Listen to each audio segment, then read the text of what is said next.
বিসমিল্লাহির রহমান রহিম। আসসালামু আলাইকুম। মন্ডল বার্ডস ফার্মে আপনাদের সবাইকে স্বাগত। আশা করি সবাই ভালো আছেন। আল্লাহর কি বিশেষ রহমত এবং পরিকল্পনা।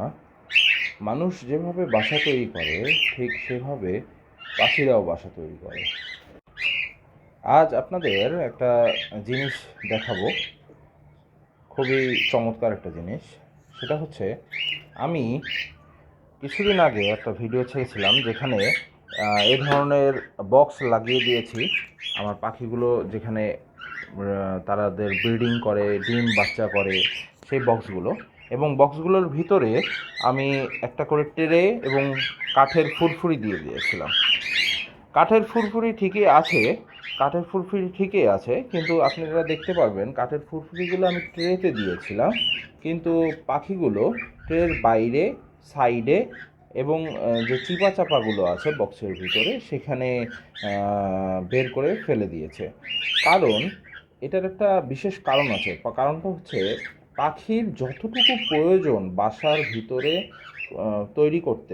বাসাটা তৈরি করতে, এবং হচ্ছে বাচ্চার যদি কোনো ক্ষতি না হয়, যেমন হচ্ছে কেটে যাওয়া বা চোখে এই ফুরফুরিগুলো আঘাত হানা, এই ক্ষতিগুলো যদি ঠিক থাকে, ক্ষতিগুলো না হয় এবং বাচ্চা যদি সেফ থাকে, সেজন্যে মা বাবা এই এই এই সুন্দর বাসা এইভাবে তৈরি করে।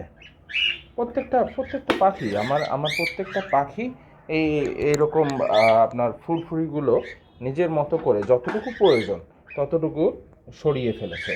আপনারা দেখতে পাচ্ছেন এখানেও ট্রের ভিতরে অনেকগুলো আছে এবং এরাও সরাচ্ছে, এরাও প্রস্তুতি নিচ্ছে।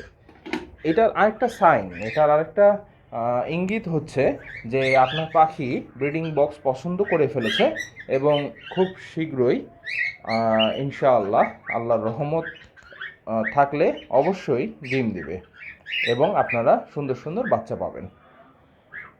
ধন্যবাদ। আপনারা আশা করি বুঝতে পেরেছেন। মন্ডল বার্ডস ফার্মের সাথে থাকুন, আমাদের জন্য দোয়া করবেন।